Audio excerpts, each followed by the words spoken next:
Bonjour et bienvenue à l'épisode 2 de la série Autonome, la série à travers laquelle on explore notre potentiel à nous les humains. Dans l'épisode d'aujourd'hui, je vous présente la deuxième partie de mon entretien avec Guillaume Dulude et on parle entre autres de l'importance des émotions négatives et on se pose la question, magasiner son thérapeute, est-ce que ça se fait? Bonne écoute! Guillaume, dans la première partie de notre entrevue, on a parlé de notre processus, on a appris aussi à te connaître plus, à connaître ta personnalité, à connaître ton approche de la thérapie et du développement personnel. Dans la deuxième partie, j'aimerais qu'on parle plus spécifiquement de stratégie. Donc, quelqu'un qui nous écoute en ce moment et qui dit, moi, je pense que je suis à un moment dans ma vie où j'ai envie d'avancer, j'ai envie d'explorer plus, j'ai envie de faire des changements. On parle souvent des résultats que bienfaits de thérapie peut apporter. Du moment où c'est le temps de commencer, où est-ce qu'on regarde? Comment on commence ça? Je savais que tu voulais me parler de ça, puis j'avoue que j'ai jamais vraiment parlé de ça comme clairement à quelqu'un. C'est un mauvais sujet? Euh, non, c'est vraiment pas un mauvais sujet. C'est que je me challenge pour dire, OK, mettons que je veux aider le plus de monde possible, ça serait quoi le meilleur raisonnement? OK? Je vais te dire un peu là, ce que je pense. Je pense que avant de s'agiter, de faire des téléphones, puis il faut, à un moment donné, arriver sur la planète Terre. Il faut, je pense qu'il faut éclairer le fait ou essayer de répondre soi-même à la question, est-ce que tu veux créer plus de sens dans ta vie? Est-ce que tu veux développer l'accès au potentiel puis aux possibilités que tu peux avoir ou tu veux arrêter d'avoir bobo? Il faut réussir, dans la mesure du possible, à avoir une conversation honnête envers soi-même. OK? C'est sûr que les humains sont plus désignés à avoir des émotions négatives que positives. Fait que ce qui va créer des alertes sur je vais me développer, ça va être une ou des souffrances. C'est correct, Mais c'est normal. Oui. tu as dit ça plusieurs fois dernièrement disons, tes interventions live. Qu'est-ce qui explique qu'on est plus porté à donner de l'importance aux émotions négatives dans notre vie? C'est que le cerveau, il est fait comme ça. Je vous dirais, c'est comme des bodyguards, OK? Des émotions négatives, c'est comme des gars que tu engages, là, super baraqués, qui checkent tout le temps ta sécurité. C'est tout le temps en train de checker autour de toi. Là. Les émotions négatives te considèrent toujours comme une superstar. Fait qu'ils sont tout le temps comme OK, c'est beau, périmètre de sécurité, c'est beau, venez ici. Vois ça là, comme Lady Gaga qui se promène dans une foule, tu as des bodyguards en demi-cercle autour, c'est tes émotions négatives. Les émotions négatives, c'est pas négatif. C'est des instances qui spotent le danger pour toi. C'est tes agents à toi. Là. Ils sont comme, OK, c'est beau, Guillaume, juste te dire, OK, il y a quelque chose à gauche, OK, on va aller à droite ici. Ça te parle, tu comprends? On appelait ça souvent le conseil d'administration, là aussi, là, comme Oui. tu viens. Bon, un conseil d'administration ou des bodyguards. J'aime bien les bodyguards parce que c'est assez actif. Puis le conseil d'administration, ça réfléchit. Fait que c'est toutes des choses dans toi qui dit, bon, le trois quarts des choses dans l'environnement sont soit neutres, soit non utiles, soit négatifs. Fait que là, ça veut dire que ça prend un système qui discrimine les choses non utiles des choses positives. Donc, ça fonctionne en entonnoir. Tu veux beaucoup de garde de sécurité sur le long de ton entonnoir et dans le centre, tu veux les émotions positives. Donc, on veut beaucoup d'émotions négatives pour éloigner les choses dont on n'a pas besoin et tu veux peu d'émotions positives parce que c'est ça qui va te concentrer vers le centre de ton entonnoir, qui va te clarifier ta direction où tu veux t'en aller vers le centre de ton entonnoir. Donc, logiquement, pour être efficace comme humain, tu veux beaucoup d'émotions négatives et tu veux des émotions positives précises, mais pas trop nombreuses. Donc, c'est fait pour ça. C'est fait pour organiser le mouvement. Donc, le mouvement, ça sert à se diriger vers les émotions positives et éliminer les faux endroits. Donc, ça, c'est tous tes anges gardiens, là, tes bodyguards qui t'indiquent ça, non, ça, c'est dangereux, ça, tu n'en as pas besoin. Puis les émotions positives sont comme, hey, c'est par ici, ça, c'est le phare, tu comprends? Fait que dans le brouillard, tu vois un phare, une genre de lumière qui dit, faut que j'aille dans cette direction-là. Les émotions négatives, c'est tension, il y a une roche ici, tension. Donc, ça gère un peu l'environnement. Fait que c'est fait pour ça. Il faut avoir plus d'émotions négatives que de positives, même si les gens n'aiment pas ça. parce que les gens confondent la détresse et les émotions positives. Donc, déjà là, on est complètement dépassé. On pense que les émotions négatives, c'est la détresse. Non! Les émotions négatives, c'est une info. Mais c'est sûr que si on ne sait pas quoi faire avec une émotion négative, le message va continuer à prendre de l'amplitude puis de l'intensité à l'intérieur de nous. Et là, l'émotion négative change de braquette, elle devient une source de détresse pour forcer le message. Mais ce n'est pas obligatoire. Donc, il faut distinguer la détresse des émotions négatives. Donc, pour répondre à ta question, c'est comme ça que ça marche. Il faut comprendre cette logique-là cérébrale parce que c'est fait pour nous autres. C'est la machine qui est faite pour ça. Il faut comprendre ce processus-là. Moi, on ne m'avait jamais dit ça. C'est ça. Il faut comprendre ça. Puis là, avant d'aller dans une démarche, c'est ça. C'est de dire, là, oui, il y a de la souffrance, puis c'est pas juste des émotions négatives, c'est de la détresse, c'est de la souffrance, c'est de l'insatisfaction. Là. Fait que là, il y a ça. Mais aussi, il faut intégrer le fait que là, il faut que la vie avance. Il faut que je trouve le sens des choses dans ma vie. Il faut que je me développe. Je dois poursuivre des choses qui m'intéressent. Je dois contribuer à quelque chose pour ma propre vie et pour les autres. Donc, je dois trouver un sens par rapport à ça. Je pense qu'il doit avoir cette réflexion-là avant de trouver un intervenant. Parce que si la décision n'est pas prise, que là, il faut avancer, puis il faut apprendre des choses, il faut travailler, moi, je dirais que c'est voué à faire seulement des effets court terme ou la mauvaise sélection d'un intervenant pour toi. Parce que si ton but, c'est juste de diminuer tes émotions négatives, la stratégie 1 à court terme pour diminuer des émotions négatives, c'est de l'évitement. Donc, si tu utilises l'évitement pour ne pas faire face à des défis qui sont importants pour le sens de ta vie, ben, tu vas te servir d'un intervenant pour éviter tes défis, avec toutes sortes de trucs, de machins. Tu vas te servir littéralement d'un intervenant implicitement pour éviter. C'est la pire chose au monde. Donc, il faut essayer de ne pas éviter quoi que ce soit, puis dire, là, moi, je vais découvrir des choses. Je vais apprendre quelque chose et je vais faire un pas de plus, je vais avancer. Donc, avant même de faire quoi que ce soit, je pense qu'il faut s'informer sur nos motivations, puis il faut comprendre un peu comment ça marche la vraie vie. Puis la vraie vie n'est pas, je vais essayer d'arrêter de souffrir. Il n'y a pas d'organisme qui fait ça. Un organisme doit avancer. Donc, il faut aller. Puis là, juste le fait de dire avancer, ça va décourager bien des gens. Là. C'est comme j'ai de la misère à survivre, avancer. Je ne suis même pas rendu à l'idée d'avancer. Mm-hmm. Ben oui. Je sais bien, mais c'est intrinsèquement relié. Ça ne veut pas dire qu'il faut avancer à grande vitesse. Tu as des niveaux, puis on commence par où on est rendu, mais ça prend cette perception-là à quelque part. Il va falloir gérer les émotions négatives tout en avançant. Un petit peu comme la gravité et la vitesse cinétique sur un vélo. Si tu veux tenir en équilibre sur un vélo, ça te prend une interaction entre la gravité et la vitesse cinétique. Puis la vitesse cinétique doit être supérieure à la gravité qui te cloue au sol. Mm-hmm. Mais la gravité, ça fait partie de la vie. Ça fait en sorte que tes roues touchent à terre. Ça fait en sorte que quand tu fais aller ton pédalier, ta roue arrière, elle mord dans le terrain et peut te pousser. C'est parce qu'il y a un contact avec le sol. Mais ça, c'est la gravité. Mais si c'est que de la gravité, tu vas tout être au sol. Puis là, c'est comme tu n'as pas de plaisir à avancer. Puis là, tu n'as pas de potentiel à faire du vélo. Fait que c'est une interaction de force. Donc, ce que je comprends, Guillaume, c'est que ce qui peut motiver une démarche, c'est oui, on est tanné de souffrir, mais il faut aussi avoir envie d'avancer.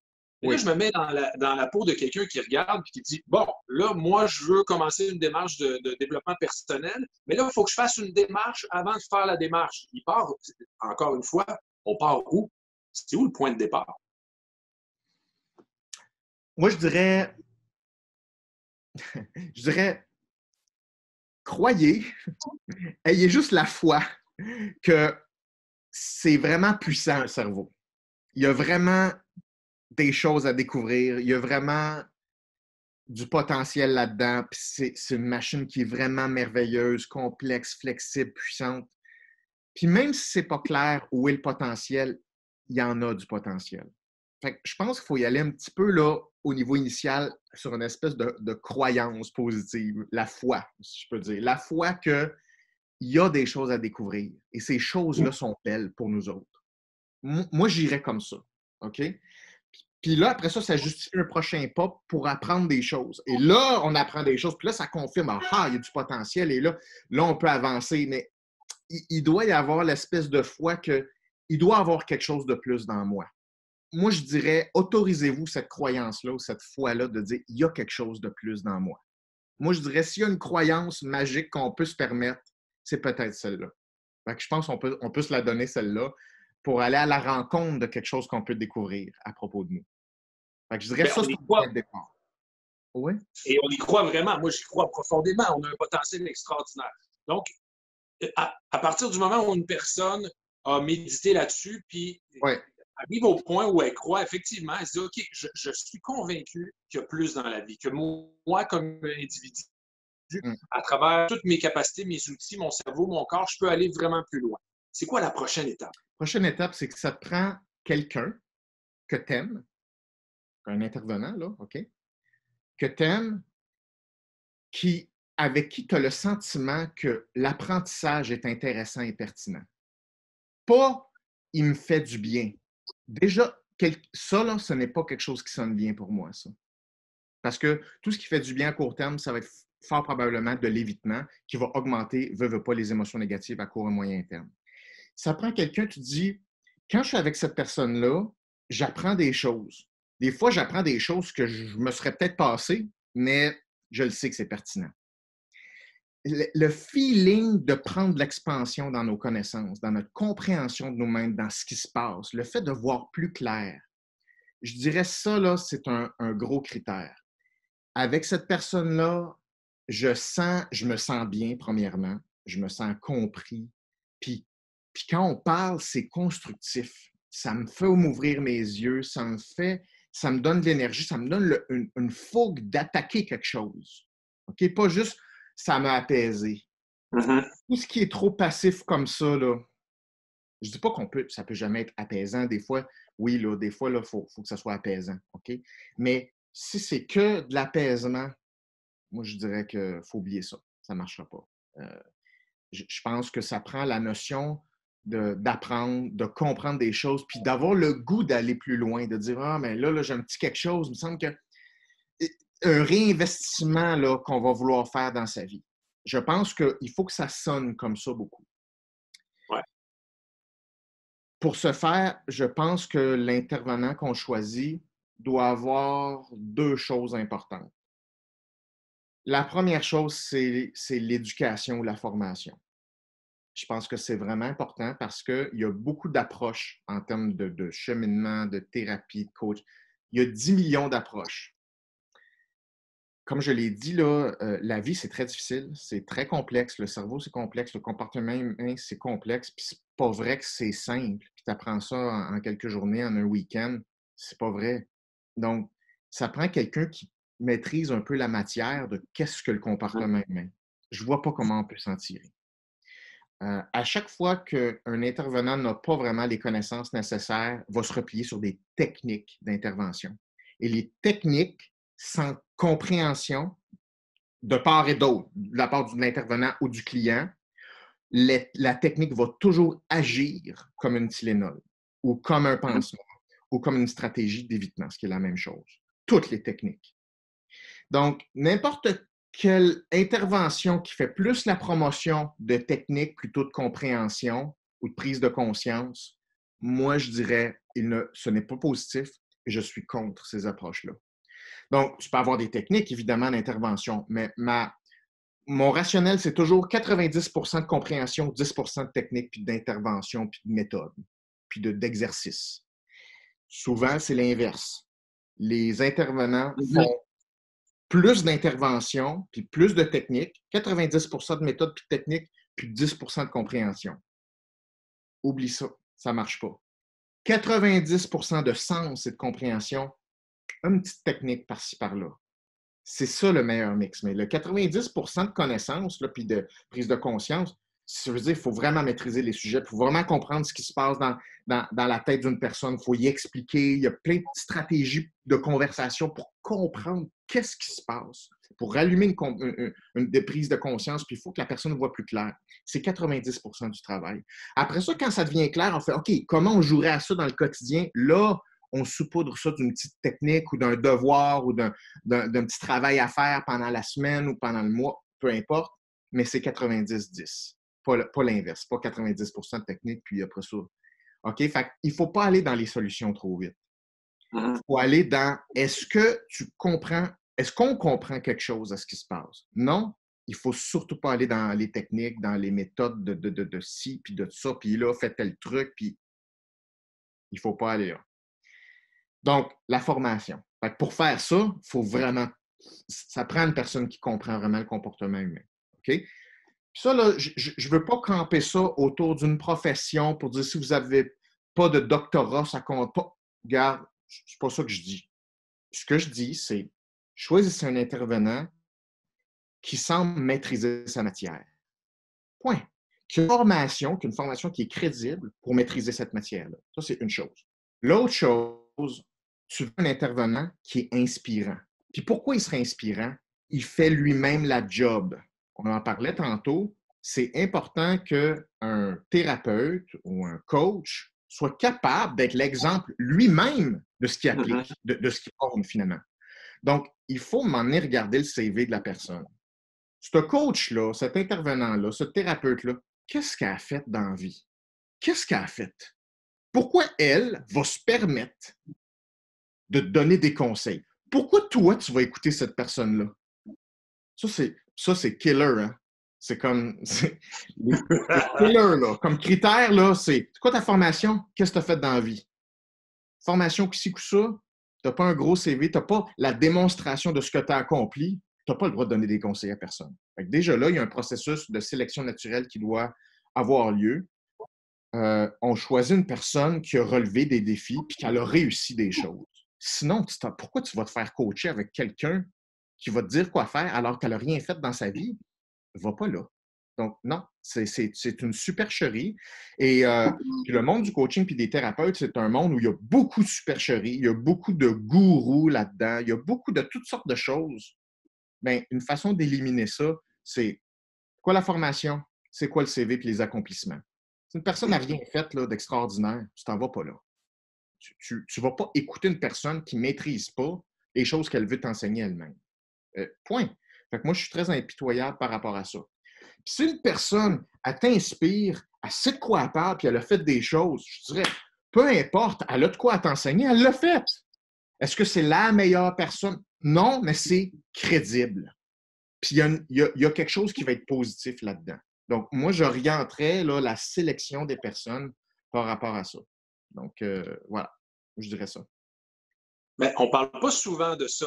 Parce que moi, comme client, je vais investir du temps puis de l'argent puis beaucoup d'énergie dans une thérapie, dans une démarche. Donc, je peux aussi faire mes devoirs d'avance. Puis, je fais une entrevue aussi avec mon... Tu sais, si je fais une première rencontre avec un thérapeute, je veux apprendre à le connaître, je veux savoir à qui j'ai Oui, affaire, je veux savoir oui, comment il voit la thérapie, c'est quoi son approche en général. oui. On peut se permettre de faire ça. En fait, on devrait faire ça, c'est ce que je comprends. Absolument. Il faut se dire, hey, la vie, c'est dur. Est-ce que. Moi, je veux vivre ma vie, là. C'est dur, là. Je veux dire, on le sait que c'est dur, la vie. La personne qui va me conseiller, elle comprend. Tu sais quoi la vraie vie, là? Oui? OK. Elle montre comment? C'est quoi les preuves? C'est business au bout. C'est quoi les preuves qui montrent que toi, tu sais de quoi tu parles? Un. Deux, c'est quoi les preuves qui montrent que toi, tes interventions, ça marche? C'est quoi ton track record en termes d'intervention? Qu'est-ce que tu as démontré en termes d'efficacité comme coach, comme thérapeute? Tu as fait quoi? Vraiment? Oui, mais moi, je fais ça. Non, c'est pas ça. Qu'est-ce que tu as fait? C'est ça la question. Puis vous allez voir que le trois quarts du monde ne répondent pas à ça. Donc, ça donne la réponse. On ne va pas là. Perdez pas votre temps à aller là. À part si vous voulez une bulle à deux, on va se trouver une petite jasette, puis vous allez payer 100$, 150$ de l'heure, puis se sentir bien ensemble. Le thérapeute profite du client pour se sécuriser, puis vous profitez du thérapeute pour vous sécuriser. Fait que vous vous co-sécurisez ensemble. C'est un choix. Moi, je dis, allez pas là. Prenez quelqu'un qui est bon, qui est crédible, qui a fait ses preuves, puis il faut être impitoyable. Je veux dire, comme n'importe quelle profession dans la vie, comme n'importe quel investissement dans la vie, on achète quelque chose qui doit être de qualité. Bien, la qualité, ça se teste. Point. Là, moi, j'ai beaucoup de ressources dans mon entourage. Je connais beaucoup de gens qui sont dans ce domaine-là. Je peux référer plusieurs personnes que je sais qui sont très performantes, qui sont bien formées, mais quelqu'un qui n'a pas ce réseau-là, bon, aujourd'hui, on peut aller sur Internet, je peux taper thérapeute dans mon entourage. Ça peut être long là, de tester des thérapeutes un après l'autre.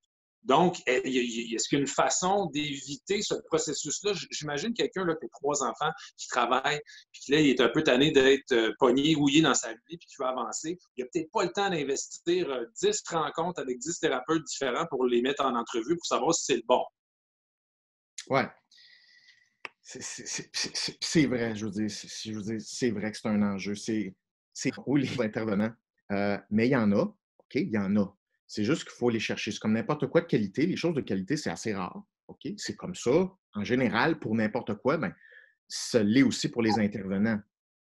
Je pense que, bon, en se posant les questions, comme on vient de se dire, ça permet d'éviter de perdre son temps rapidement, de dire non, ça, c'est pas crédible. Non, ça, c'est pas crédible. OK?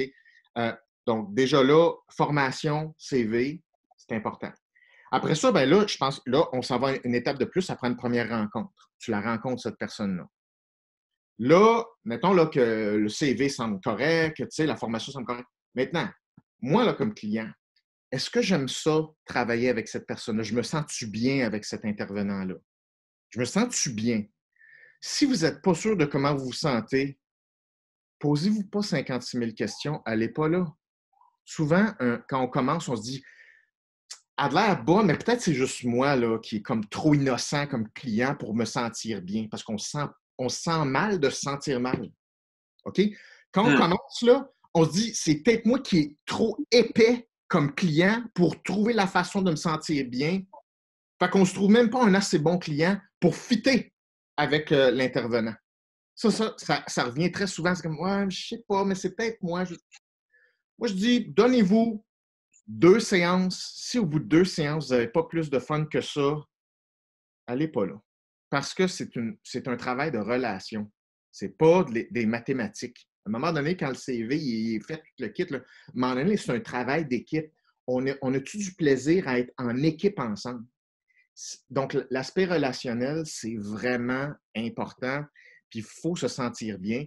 Il faut sentir que l'intervenant nous aime. Il nous trouve beaux. Il nous trouve...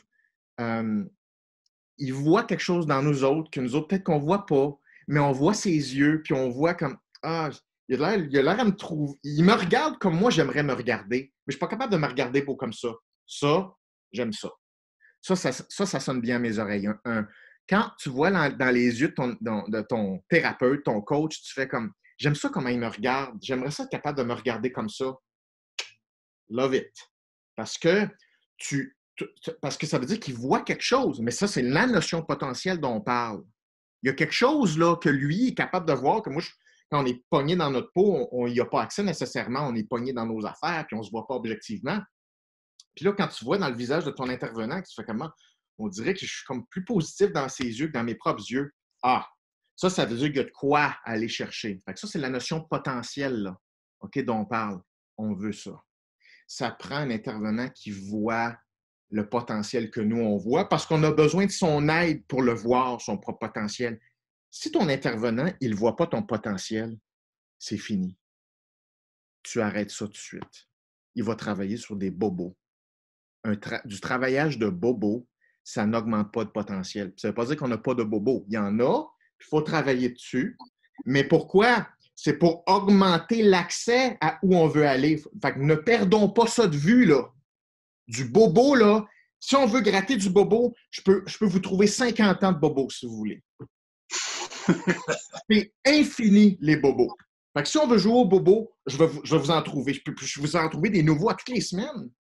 Oh, on a découvert ça. Oh, d'après moi, il y a une blessure. Puis, si ça tente de payer pour du bobo, là, je vais te donner un abonnement à l'année.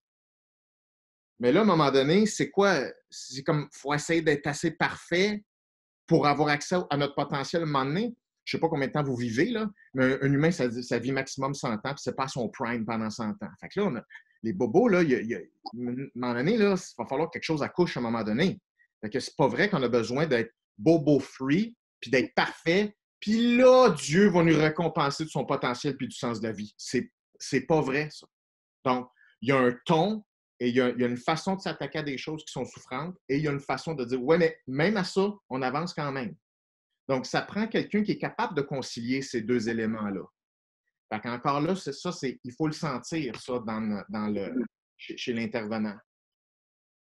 Donc, si je comprends bien, il y a des devoirs à faire, des devoirs de questionnement avant de commencer une démarche comme ça, avant de chercher un thérapeute. Quand on commence, on passe un peu des entrevues, puis on a le droit d'être exigeant envers la personne avec qui on va entreprendre une démarche. Ah oui.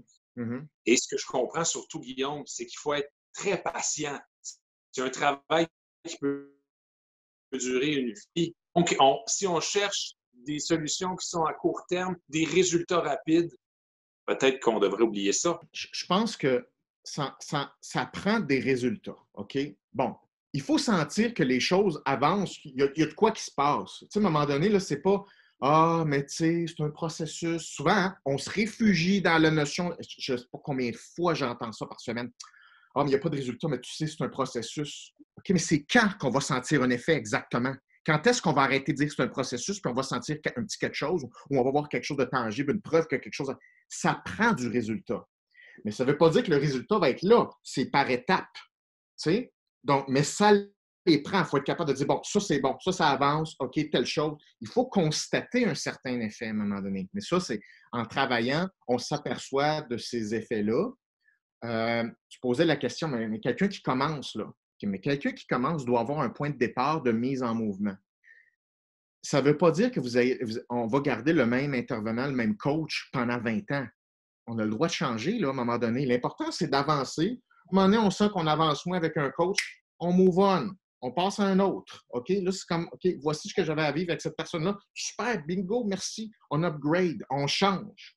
Donc, l'important, c'est obstinément, il faut que les choses bougent, aillent vers l'avant. Donc, l'important, ce n'est pas d'avoir l'intervenant parfait. C'est l'intervenant qui est capable de t'amener vers l'avant avec des résultats, puis avec un certain plaisir, même si c'est difficile. Puis quand on a ça, on a un bon deal. Puis après ça, quand on sent que ça plafonne, bien là, soit qu'on ajuste quelque chose, soit on change d'intervenant. C'est correct, on peut en avoir plusieurs intervenants au fil de notre vie, puis en fonction de où on est rendu. Tu sais, les intervenants, les coachs, il y a toutes sortes de niveaux de ça en fonction de où on est rendu. Tu sais? Donc, il y a ça aussi, cette progression-là.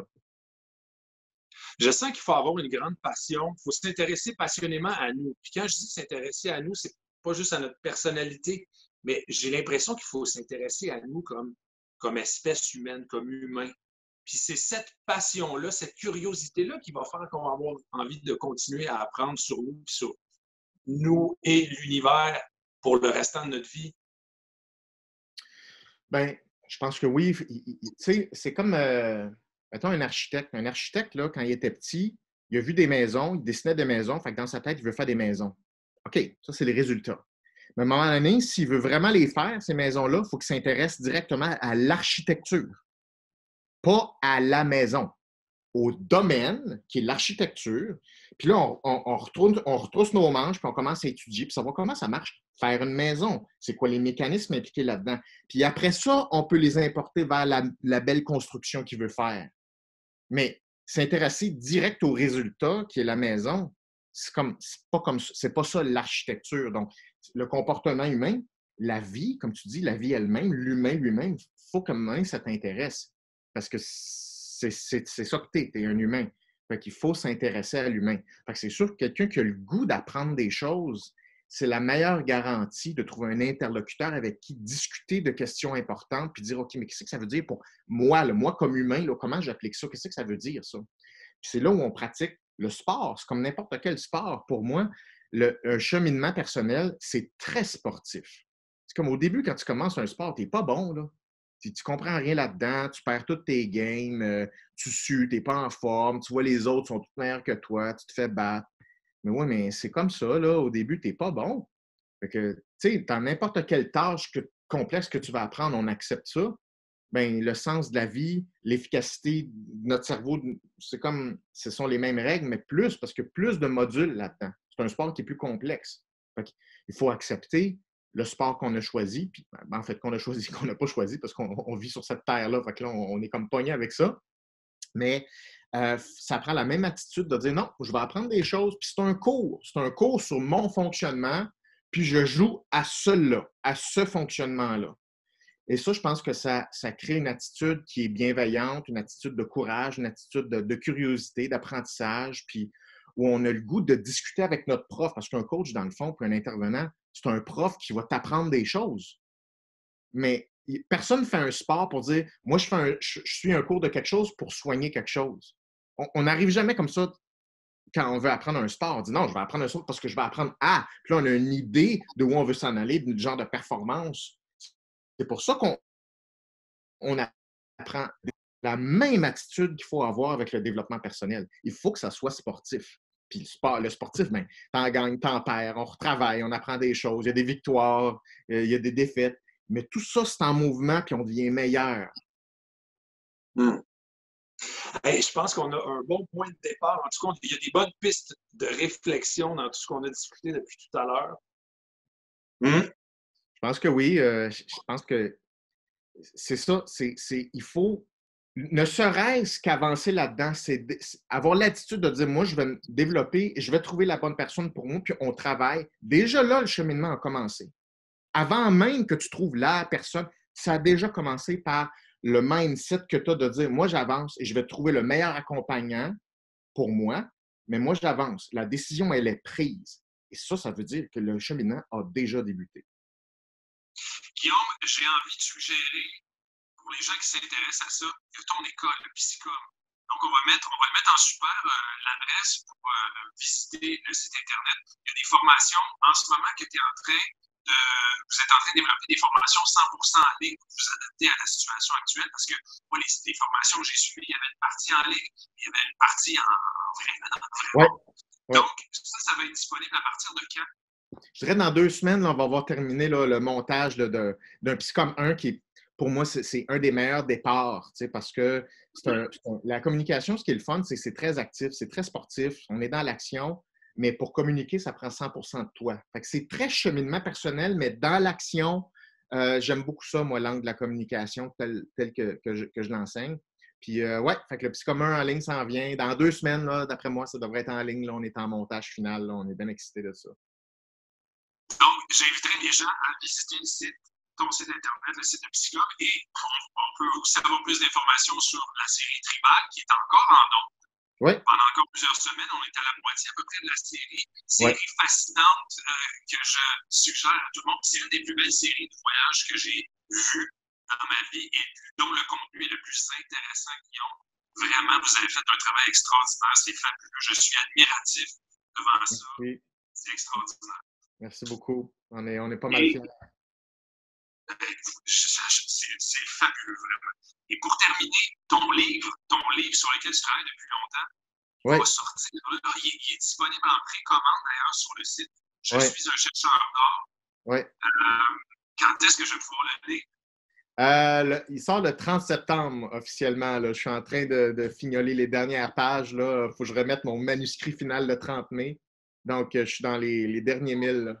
Fait que non, super, super excité de ça. Là. Je suis vraiment, vraiment excité de ça. C'est un gros travail. Puis je suis aussi autant fier de la série que de ce livre-là. Là. Ça parle des humains, puis de qu'est-ce qu'on comprend là-dedans, puis qu'est-ce qu'on peut faire, puis comment ça marche.